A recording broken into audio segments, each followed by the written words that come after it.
Welcome to another episode of Lighting But. So today we are going to be talking about multiplayer lighting with Gregory, and we will be covering a little bit or a lot about Halo Infinite for those who are interested in that as well, and hopefully you are. Quick information, if you are new to this channel, we cover things lighting related, but it also includes cinematography, concept art, painting, and so on. As long as it has something to do with lighting, we are trying to provide you with the learning content that you need. So please like and subscribe, and let's welcome Gregory to the stream. Hello, Hey. Gregory. How are you doing? I'm doing great. How are you? I'm good. I saw you came back in time, bringing your water just in time. I saw. It's good. So, Gregory, tell a little bit about yourself. Yeah, my name's Greg. I've been at 343 since January of last year, so about a year and a half now. For that, I went to college at the University of Advancing Technology, or UAT for short. I was there from 2015 to 2018. Cool. So you have been busy over at 343 Industries.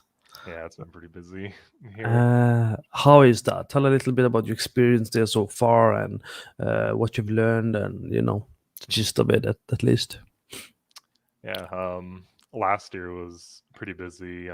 Originally, we were supposed to ship the game at that time, and then after E3, we made the call to delay the game. But it was ramping up a lot. We're getting really busy working on like all my maps and stuff. I've been on the multiplayer team the whole time here, so I haven't worked on the campaign or anything, just multiplayer. Okay, so you worked on the multiplayer for Halo Infinite. So, is there did you do a few levels, a couple of levels, a lot of levels? How does that work? Yeah, so I worked on 4 different levels. There's a fifth one that got pushed out to post-launch content that we kind of like swapped around for another map because of design reasons. And then there's Academy, which is our multiplayer tutorial that I worked on. And then there's Academy Weapon Drills, which is it's essentially like you're just in like a little shooting range and you just like test out all the weapons against like bots and stuff, get a feel for everything. So that was like some super simple lighting I did for that, and then also worked on some of the narrative moments for Academy tutorial as well. So when it says super simple lighting, what's the definition of super simple lighting?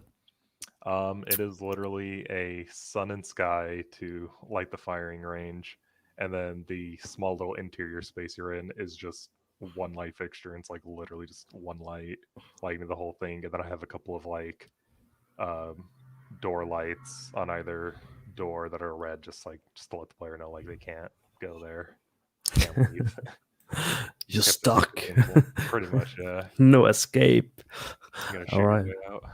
So, you mentioned something about design reasons to pushing a level. hmm Is that something you have to pay attention to a lot when you're doing lighting for this type of multiplayer? How does that work? Like, what's the cooperation and the dynamic between a lighting artist and doing that for this type of games such as Halo Infinite?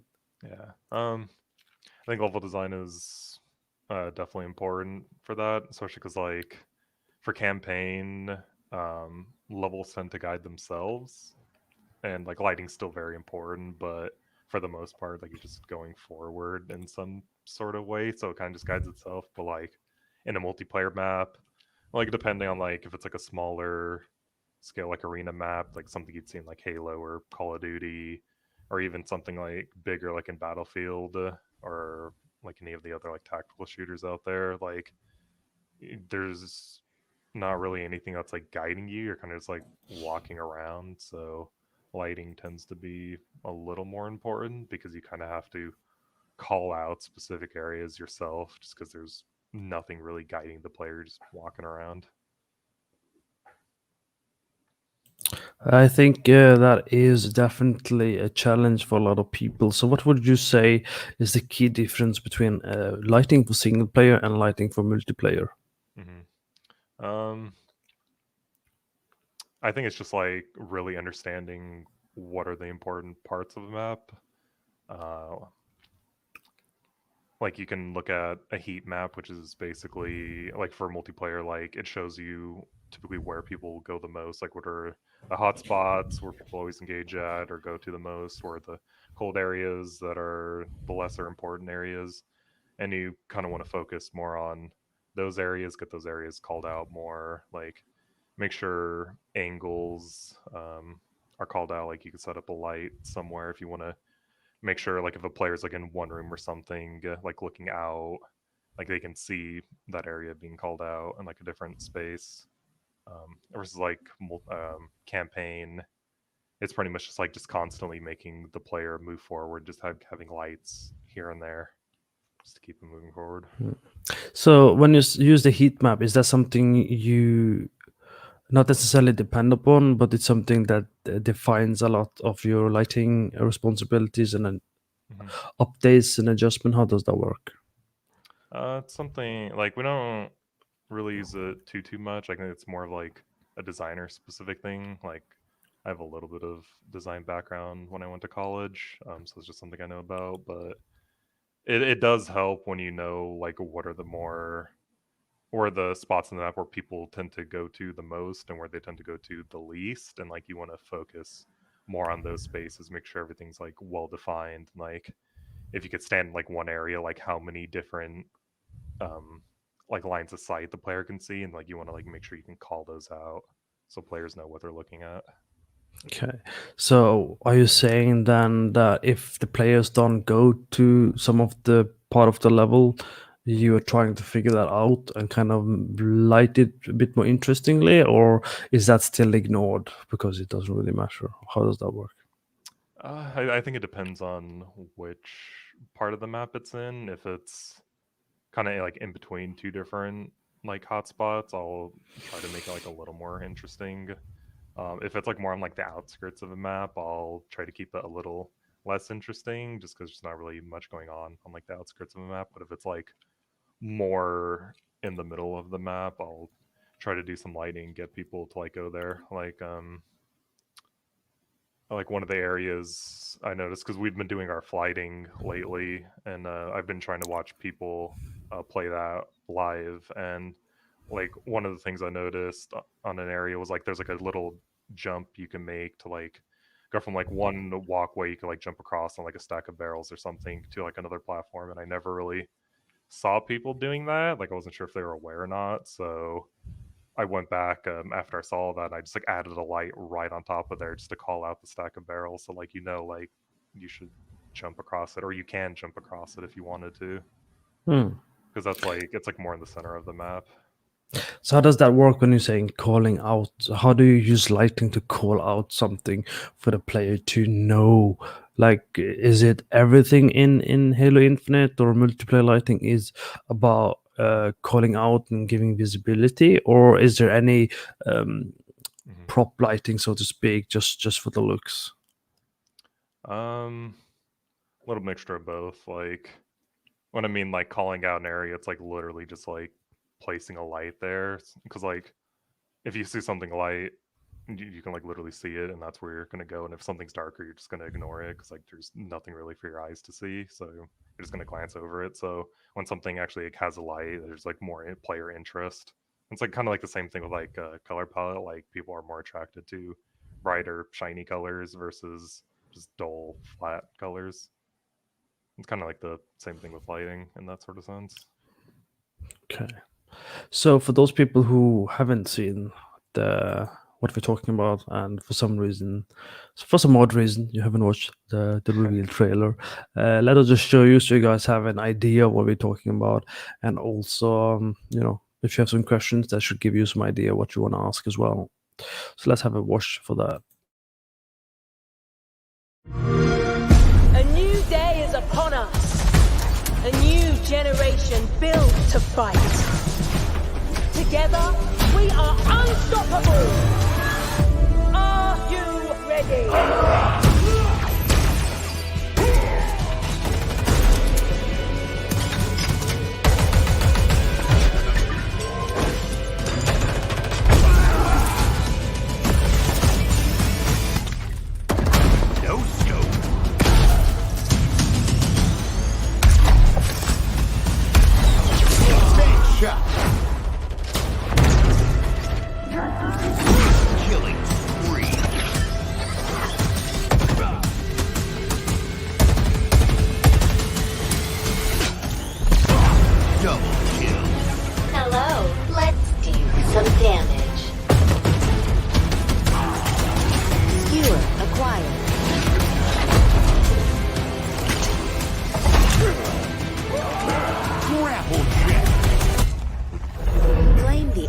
flag. Return it to base.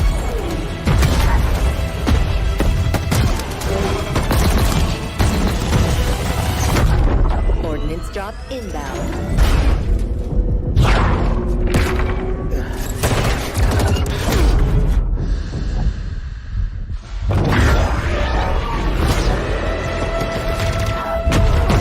The flag is ours.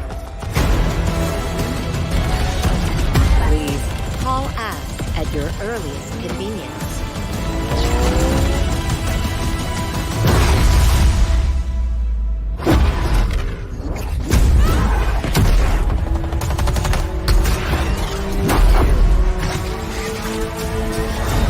Now, show me what you can do.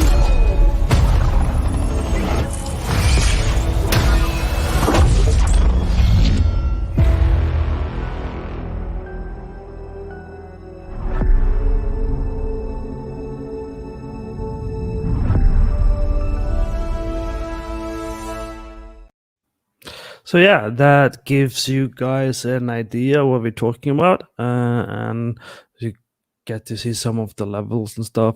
So I noticed in the video that there are some darker areas, and you focus on the contrast and the doors, and so on. Is that related to the heat map that you prioritize based on where the players are moving the most, and you have more resources to use lighting in those areas, or how is the general workflow and process of making those decisions? Because I assume you have a budget.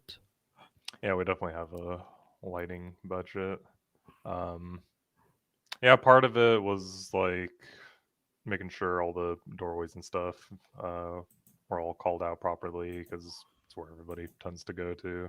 Like that map specifically, Recharge, which is like the one that was like more in the beginning and like towards the end there. That's like a smaller map, so it tends to get like a lot of flow just like evenly everywhere because it's like such a small map. Okay, so you had two screenshots, I believe, on your Photoshop, right? Should we Yeah. try and kind of have a quick on one of them, kind of use that as a visual aid as we talk, and kind of break it down and continue the conversation? What do you think? Is that okay? Yeah, let's do that. Okay. So this is I think it's the same image as we have in the background of the stream. It is, yeah. I have two images. It's from the same map, Recharge. This is a little bit older. I grabbed these images from our Insider article, like back in March. Like it's definitely work in progress. A little, for the most part, it's like the same, but like a little things have changed. I've added like a couple different lights in like some areas, like bounce lights and stuff. But for the most part, it's the same. So let's talk to it. So let's start with your process. How do you make the decision on how to light? Is there a concept art that you have to reference? Do you have to do the research and figure out based on time of day? Or do you have full freedom? Let's talk about that first. Yeah. So our process, like we'd go over the lighting with like the map lead, like basically like what exactly they want. We don't get too much concept art support. It's kind of just like whatever the map lead like thinks the map should be, and then I'll get some like concept art like early on just to help flesh out like what exactly the map's going to be. But like when it gets like more into like the middle of building out the maps and stuff, we really don't get too much, and it just gets more creative from there on out. Okay. Yeah. That's interesting. And do you know how many people work in the studio that you're in? Hundreds. Yeah, and I've noticed it's common, this workflow on bigger studios, because when I work, besides Ubisoft anyway, I work on smaller studios and smaller projects, and you have a bit more say on the concept art and the pre-production. But it's the same workflow, so to speak, but it's more pre-production based first. So let's talk a little bit about. So you say you had the more or less freedom based on what the lead says. When you say the lead, do you mean lead lighting artist? No, the map lead, basically like an environment artist, like because our multiplayer team compared to the campaign team was like a fraction of the size, because like campaign, like for those that don't know, like Halo's traditionally been like a very linear style game. And like Halo Infinite's more like open world esque now. So a lot more resources were definitely pushed for the campaign team. So the multiplayer team was like a lot smaller, like a couple lighting artists for multiplayer, like environment artists, maybe like 10 or 15 at the most. Like now our team size is only like probably like 10 people for multiplayer. It's like really small.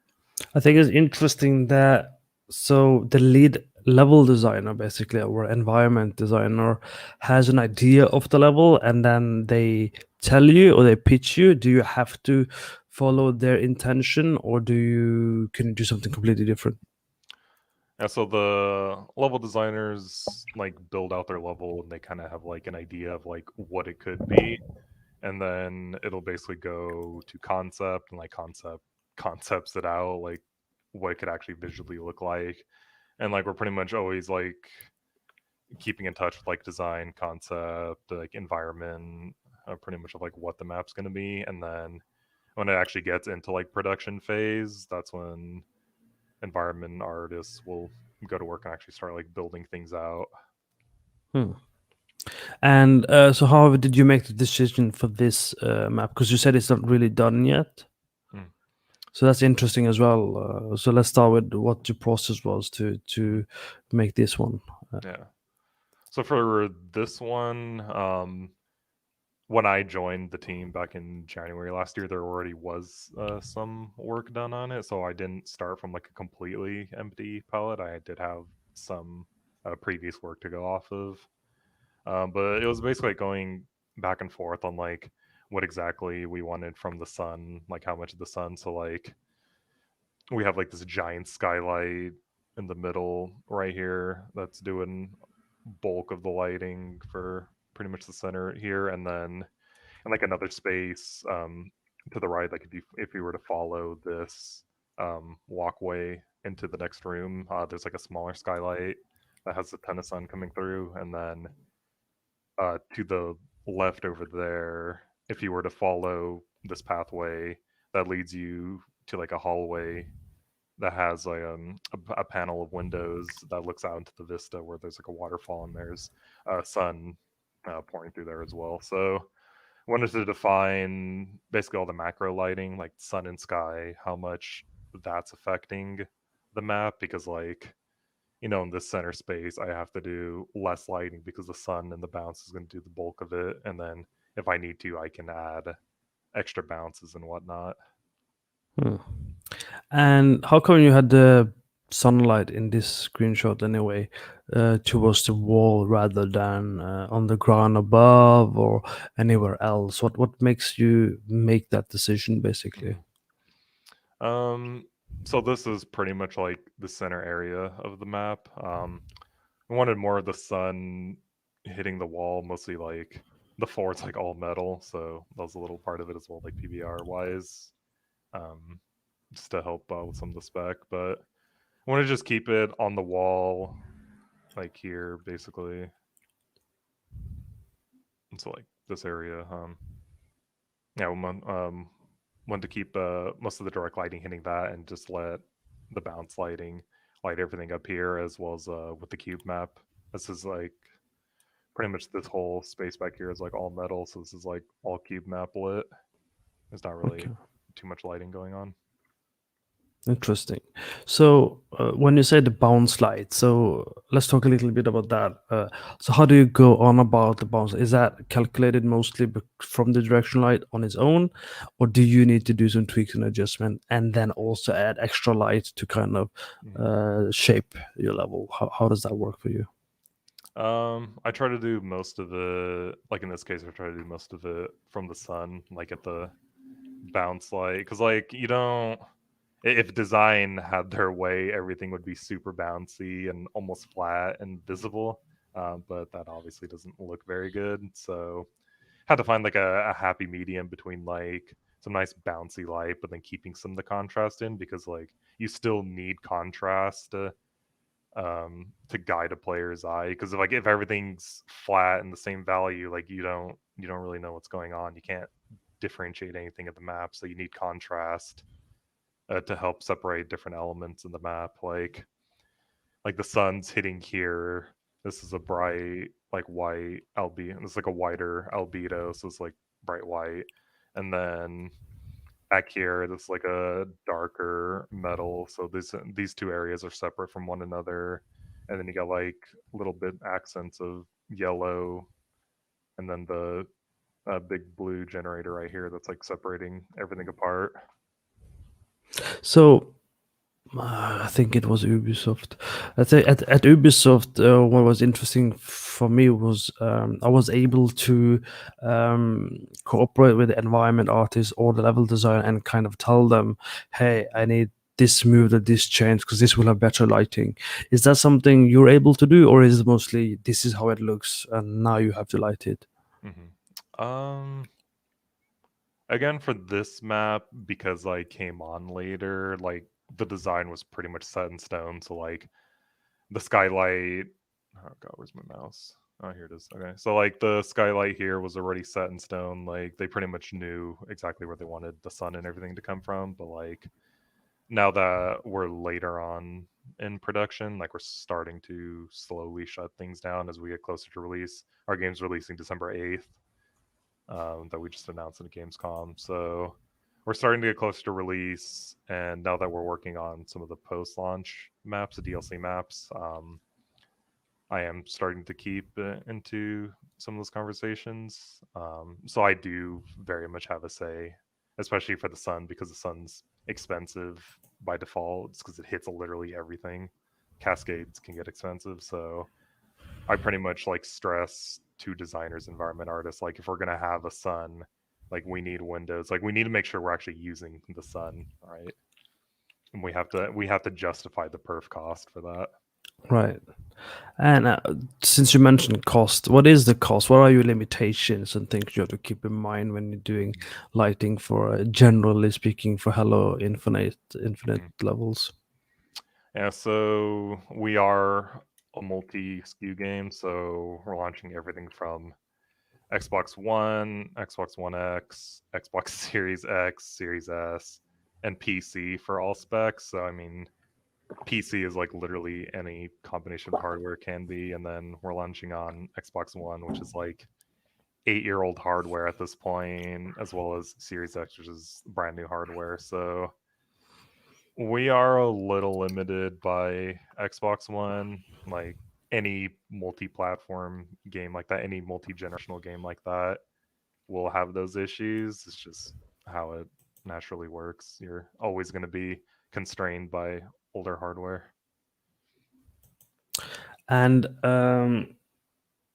because do you have like a minimum or maximum frame rate that you have been told that you have to keep in mind? Yeah, Xbox One is like 30 frames, I think. Xbox One X, I think, is also 30 frames or 60. I don't remember that one, honestly. And then Series X has the performance mode or the quality mode, I believe. So if you're going like performance mode, it can like go up to 120, and then quality mode I think is 60 frames, like 4K or something like that. And then PC is like any SKU, like whatever you can run, really. I ask because at my work I was told 60 even on the Xbox One. Yeah, That's impossible. How am I supposed to keep the quality and get it 60 in this day and generation? I'm like, that no, that can't be right.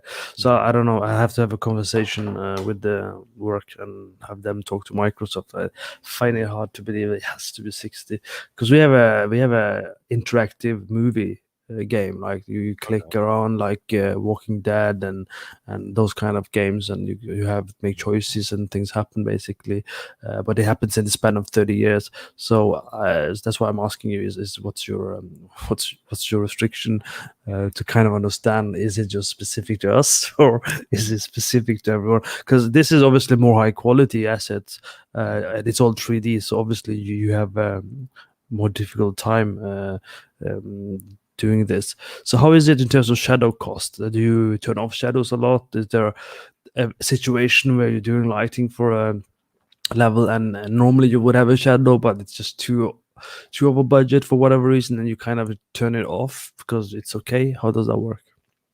Yeah, that's definitely the case. Lower skew.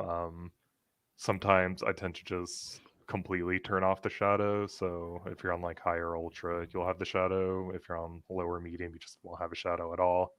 Um, Sometimes I'll decrease shadow resolution, which also goes into like the like cascade scaler. So like higher spec, you'll have like a higher res shadow, and then like from further distance, it'll like keep that res and then scale down. Whereas like on low medium spec, you'll have like that same resolution shadow, but then it decreases resolution quicker to make up for that for the lower spec.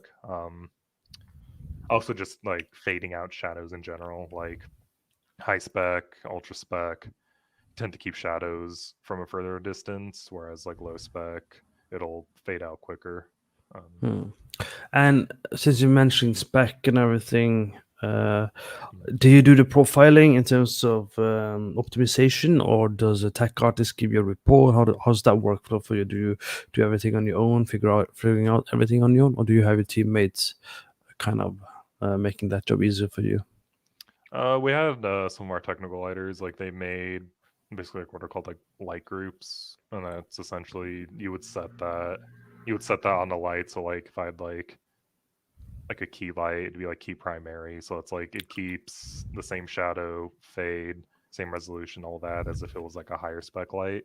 But if it's like a lower spec light, like specifically in this image, like these lights right here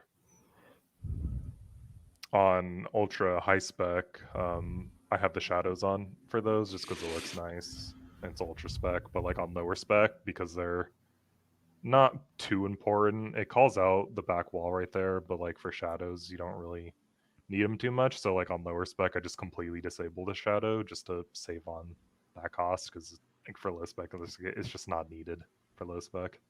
Hmm. Okay. And for the lights you put out with the light fixtures, does it include the light that is predefined as default that you might or might not use, or do you have to tweak things and the color, the temperature, the range every time? Yeah, so our kits, we do use kits, which is like a bit like similar to like Unreal's blueprints or like Unity's prefabs. I'll basically like drag it in from the browser and like put the light there, and then I can tweak each light individually from one another, which is nice. Which is definitely the case here. Okay, that's good to know because we had that at Ubisoft as well. I think it was the lead lighting artist. He made like all the prefabs, I think, and then you kind of tweaked it as you needed, basically. So, is there any thoughts when you do lighting in Halo Infinite and the different levels where you use any other color than I see blue, obviously, because it's a blue reactor at the bottom. Yeah. But other than this blue color and the white colors, is there any other color you use a lot or choose to use, or is there any color you don't use Mhm. in your lighting? So for the most part, we try to keep our colors fairly neutral. Multiple different reasons for that. One of them is because of the skins and the cosmetics. For the first time in Halo, like we're not doing red versus blue. That's always been the traditional. You can actually um, customize your Blasphemy. character. Yeah, take that up with the design team. Shutting down the stream right now. Goodbye, everyone. Goodbye.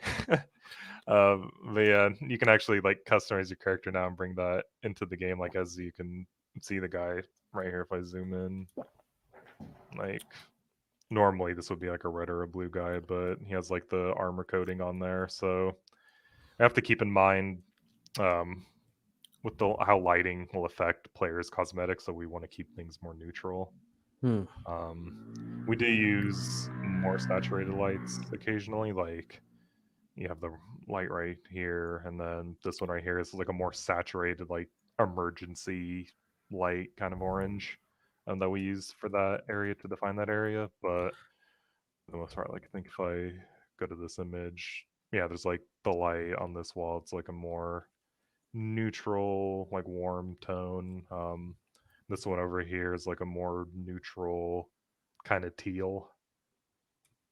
Even the light hitting this guy, it's like a fairly neutral, warm color, just so the actual armor coating like stands out more. So I would assume that when you are using neutral color, as in white in this case, the advantage, as you say, cosmetic, in case it was unclear, and you can correct me if I'm guessing wrong, is also something to do with color mixing, right? So if you have a color light and you have another color cosmetic, it might give you a different unintended look and color that you don't want. Is that correct? Is that one of the main reasons? Pretty much, yeah. Because like you can have like these are some of like the predefined armor coatings. Like for some of the Reach, this is supposed to be I think like George from Reach, and then this is just like a armor coating that came up with. But I mean, you can have like a gray Spartan like this guy. You could do I think like the default Spartan's like light blue or something. You can have like a hot pink Spartan, fully black Spartan. Like there's pretty much all different colors you can have. So lighting definitely will affect that. Yeah, so I see that you have a yellow bridge or something over there. So in this case, you wouldn't use a yellow light. You would use a neutral light or any other color light, or what's your go-to rule in this case? You're talking about like down here, right? Yeah. Yeah. I don't know the other levels if there is more colorful levels, because I see there are blue pipes as well. That doesn't have you chose not to have any light there because it's not important or highlighted. But you have obviously the bridge needs to be highlighted, obviously, but it's yellow. So what's your approach to that? I just let the cube map and the bounce do the work here. Like for this specific, like for this like general area, this is like at least like this back wall. It's like all bounce light from the sun and the sky, basically. And the actual little walkway that this dude's standing on, I have like some light fixtures up above that are lighting down. But like all this is just lit from the sun. This is all bounce. So how do you control the bounce? Like, do you keep it at default? Do you tweak it until it looks right, or what's is it? Tweak it. Yeah, so it's more about using your eye to get it to the level you want it, basically. Yeah, like we don't really work with physical units. Everything's very much like eyeball artistic look. So, how do you feel about that? I quit. It's mixed. I mean, like for my specific, like when I was like learning lighting, like doing portfolio work, like I wasn't really too involved in like the technical side of like learning physical units. It was very much like lighting, like through my knowledge of like our art theory. There we go, art theory. So understanding light and shadow, contrast, negative space, positive space, all that sort of thing. So lighting in an actual game environment like that, it would be nice to have like physical units to go more with like PBR, because it is a PBR game, and it'd probably be a lot more understanding for some of the like other artists and stuff. But I could definitely make do with just eyeballing things. It does work. So the materials are PBR based.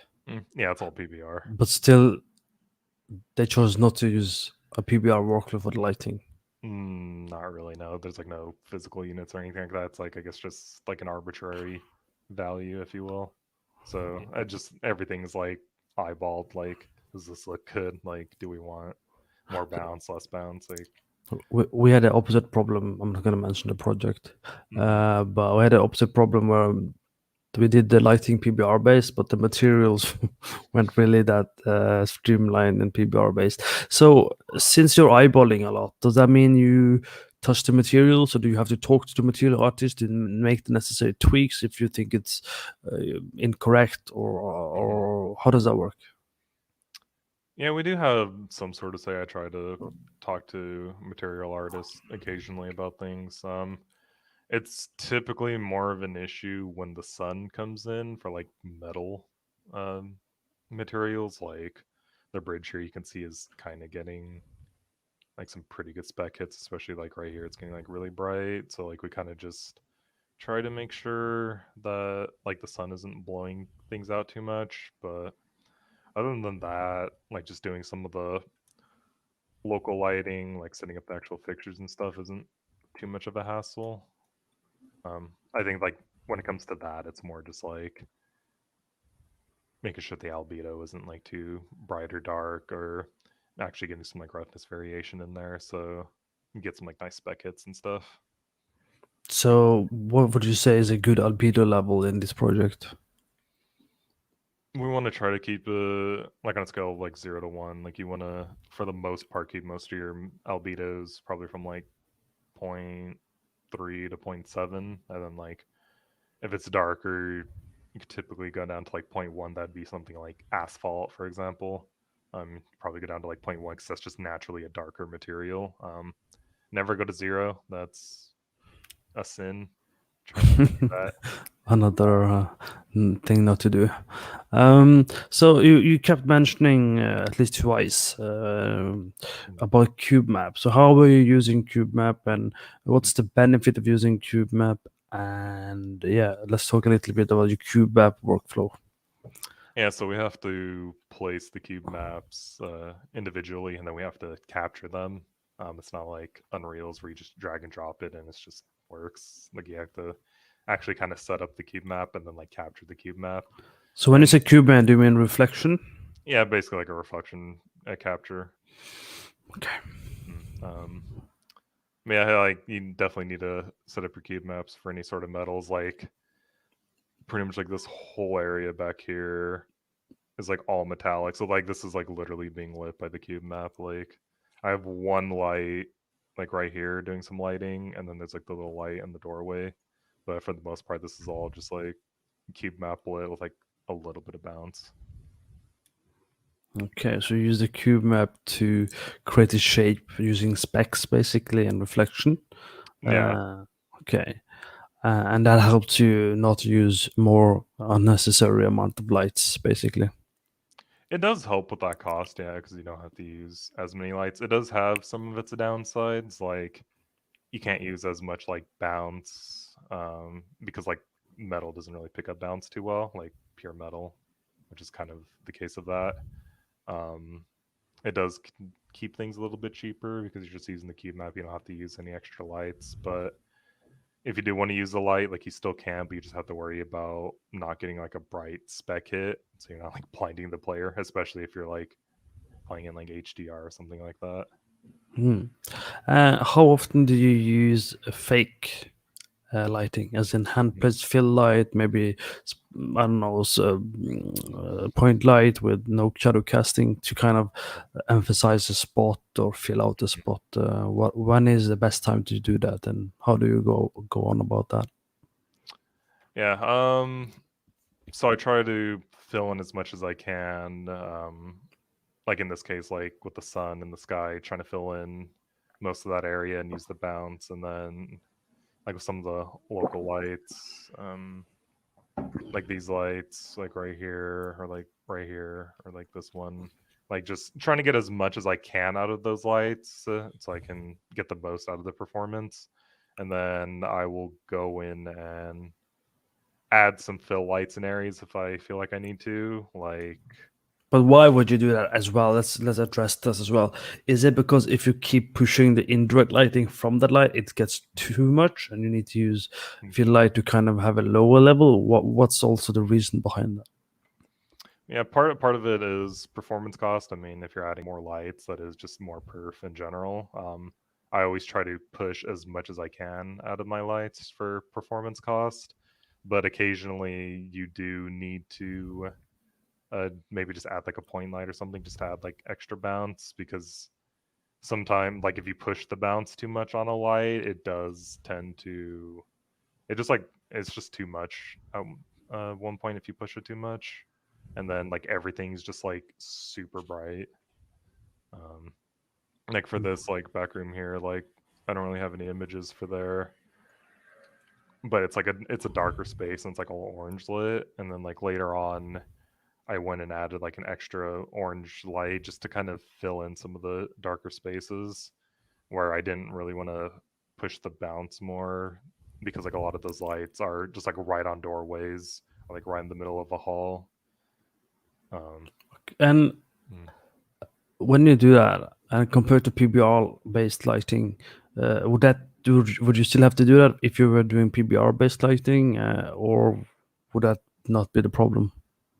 I think you still would probably, like, it's always like up to the artist discretion, like if they want to add an extra fill or not. Like my personal lighting philosophy is just to push more out of the lights. Like I'm using the light, I have the light there anyways. Like why not just squeeze out as much as I can, and then if I need to, I'll add an extra like fill light to add more bounce. Like you can't really see it from this angle, but like I have the light right here that's like lighting most of the wall and the floor right there, and then I have the orange light. So there's like a light fixture here on the other side of that wall, and I basically have it angled. It's like the lights casting out this way, and it's like creating a shadow.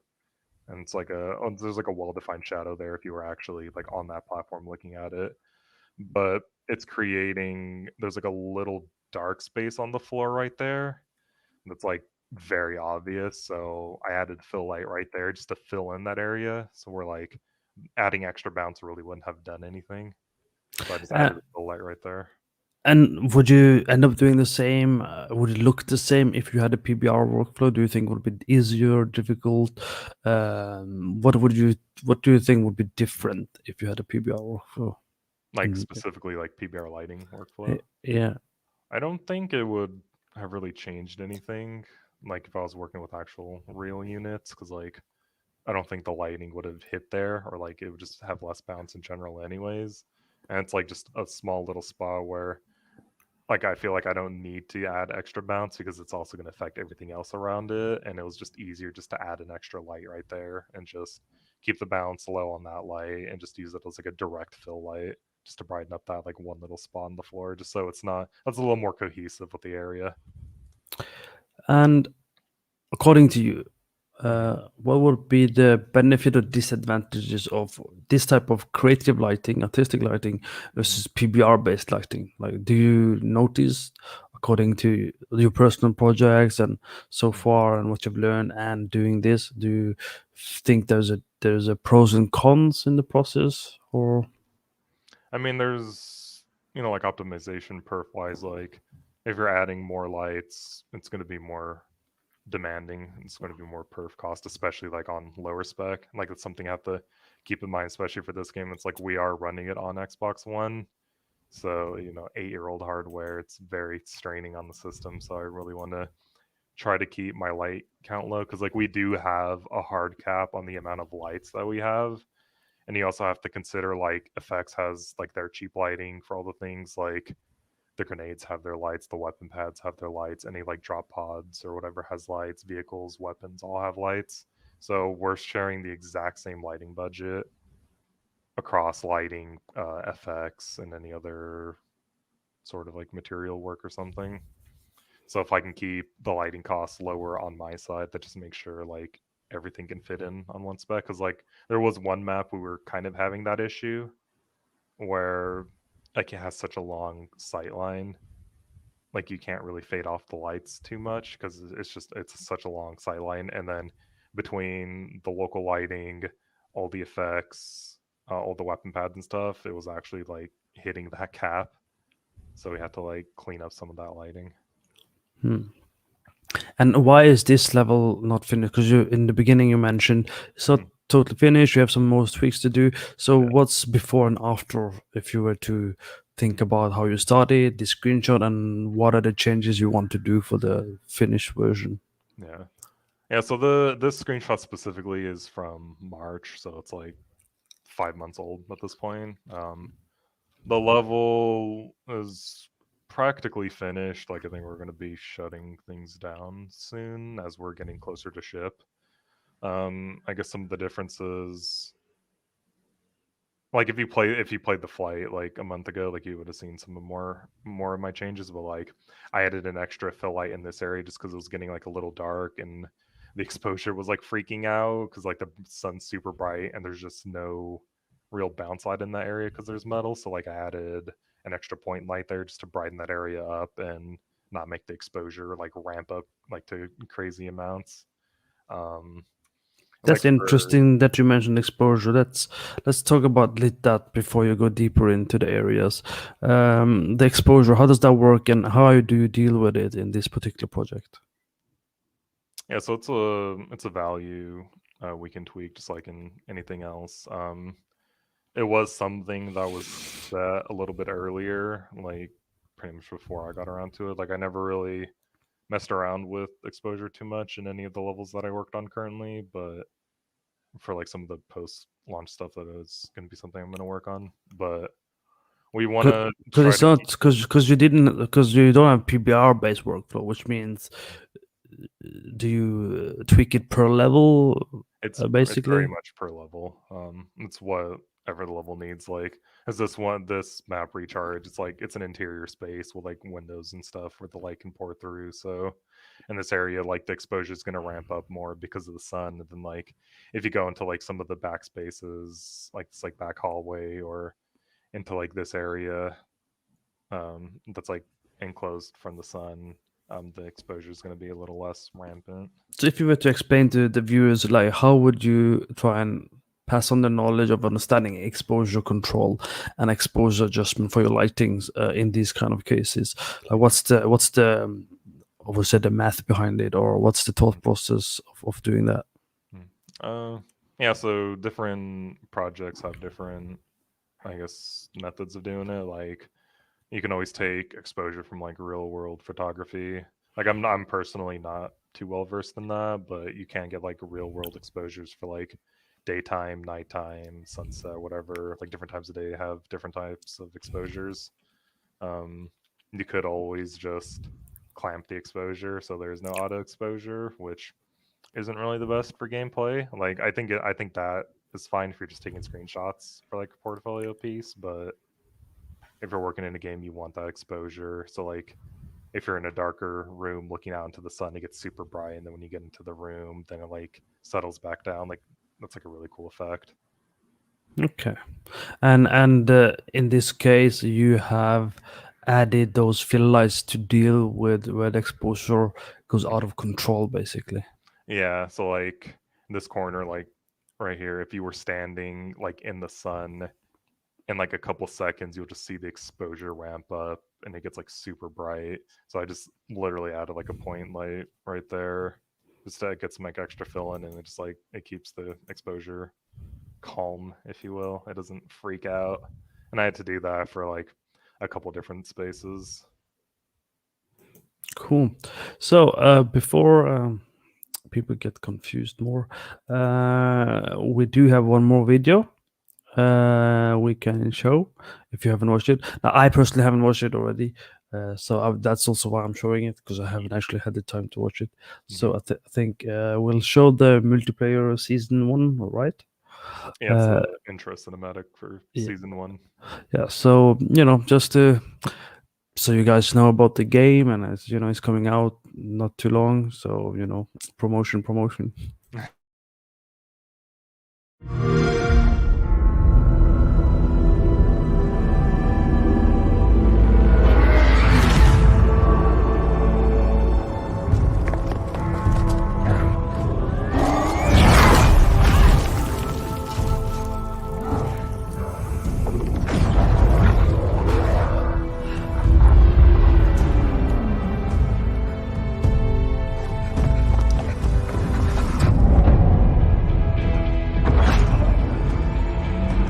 Why are you here?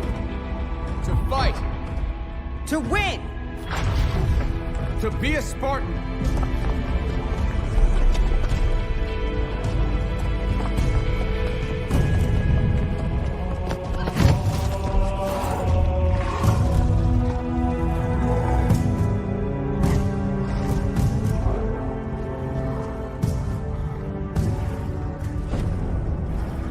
What is a Spartan?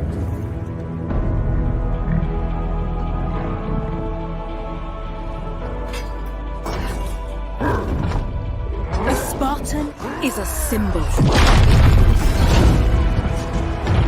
Hope. where there is none.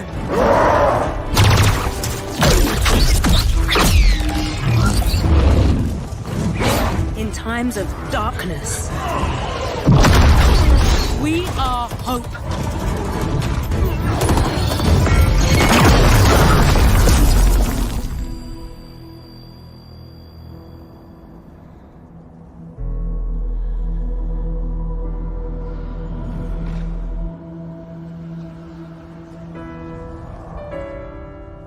And together, we are unstoppable.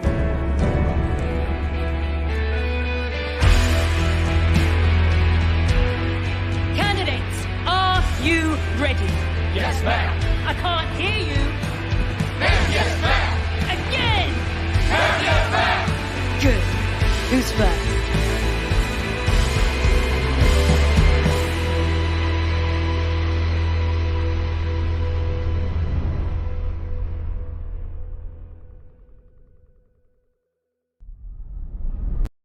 Yeah, it's not too long until it comes out, basically. So the voice of the lady, she sounds like the one from the sci-fi show. What's it called? It was a popular sci-fi show. It was on Netflix, and then it went over to Amazon Prime. I think it sounds like her, but that's a different topic altogether. So I saw in the cinematic anyway, there was flickering light. Is that something you use in the level, multiplayer level design, lighting, any flickering lights, moving lights? I know it's not maybe that common, but do you use it at all, or is it just disturbing? There's one specific level that has one flickering light in it, and I'm honestly surprised our design team was okay with it. But for the most part, we don't typically do anything like that. It can get a little distracting at times, especially if you're at a further distance and like that light might turn off or something for like a second. It's flickering. Like it can get distracting. It can mess with like player visibility. So it's something we typically don't really do, but on like very rare occasions, like we will do that. So the generator light, is that not flickering a little bit, or is it just stable all the time? It does. That'll like turn on and off. Basically, like the whole thing with that is like there's like the pylons, battery, whatever they are, like batteries or something. And those will like go up and down. They'll move. They're dynamic. And basically, there's like light from the generator. Like I set up the lighting on it, and it'll like spin, and then like you'll see the lights like turning with it. So it actually has like some movement to it.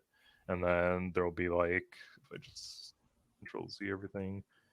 There's like a little bit of a glow coming out from the top. I have reworked the lighting a bit here since this image, so it looks a little different, but you could see it like a little bit of it, like right here is like some like blue glow coming up, just doing some up lighting.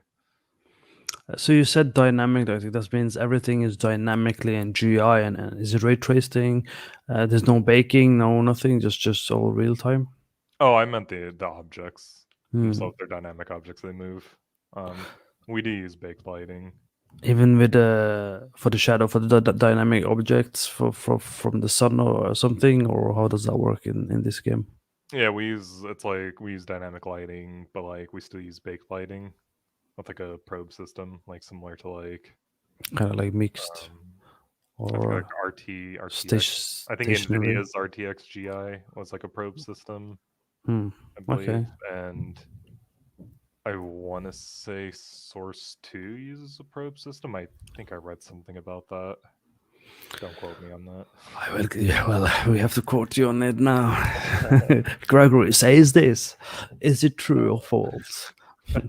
No, that's cool. So for people watching, if you have any questions, we have not that much time left, so it's a good opportunity to ask questions that you might have. If not, I will ask Gregory a question now about what are some of the key advices you would give someone who is looking to become a lighting artist and also getting into multiplayer lighting design? Yeah. specifically just for lighting in general, I would say like really understand art theory, like know your color theory, understand contrast, light and shadow, negative space, all that sort of thing. Like if you understand that, you know quite a bit about lighting at that point because that's really all lighting is.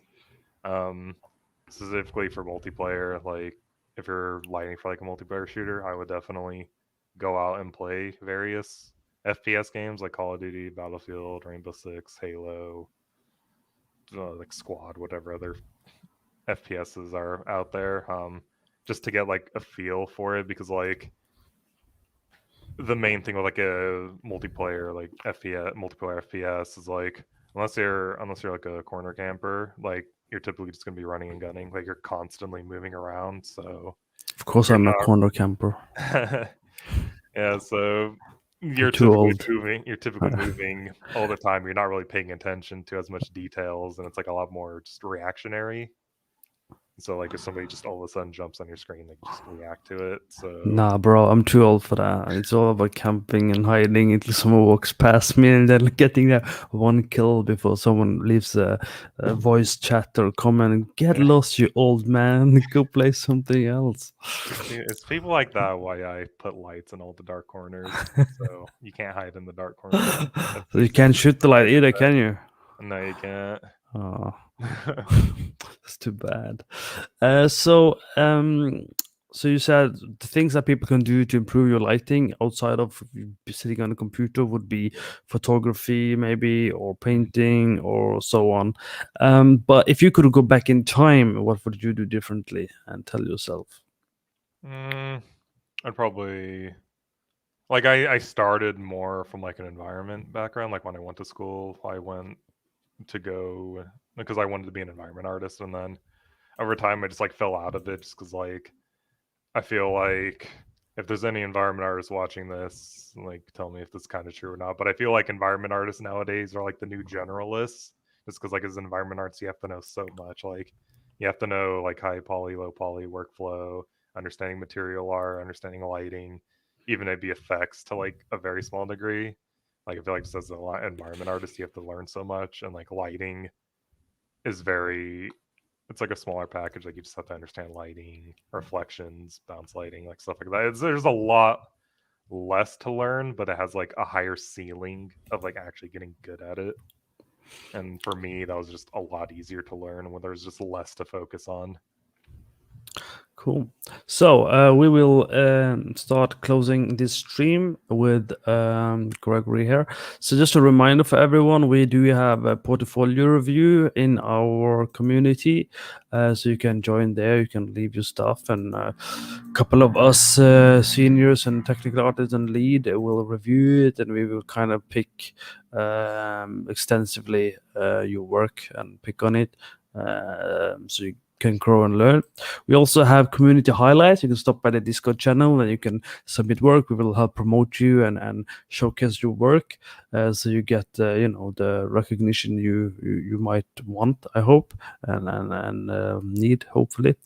And of course we have other stuff over at lightingbot.com, so you can stop by there as well, and you can read written interviews as well. We don't only have streaming, we also have a written interview that we're doing, and there's some other hidden content such as mentorship. So if you're looking to learn, we have mentorship as well in compositing, nuke, in real lighting, unity lighting, and so on. So let's say thank you for Gregory for joining.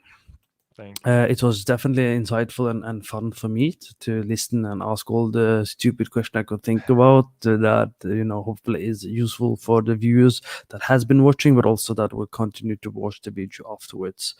Do you have any parting words you want to say, Gregory? Yeah, it was a quick hour. It only felt like it's been like 10 minutes. I can ramble on for like hours if I wanted to, but it's definitely a good sign. Yeah. Yeah, it was a lot of fun going over this. Do you want to quickly share your screen and show your art station, perhaps? Yeah, I can. I can just. Is that on there now? To plug you in. It's Gregory Shevtsov. Yeah, that's actually pretty close. It's surprising. Yeah, Shevtsov. Shevtsov. Yeah, I did it. Everyone, I did it. So yeah, go like him and follow him, and he has the same name on LinkedIn. Follow him or ask to connect if you have something valuable to provide him as well. And yeah, we'll always say thank you for the viewers for watching. Please leave a like, subscribe, and comment so we know you liked it. Otherwise, one day I might get depressed and say this isn't worth it, and it all falls apart. That's kind of how it works, right? So thanks for watching. I will end the broadcast and then I'll talk a little bit more with Gregory in private. So bye everyone. Have a nice night, day, morning, whatever time zone you're in. Ta-ta. Bye.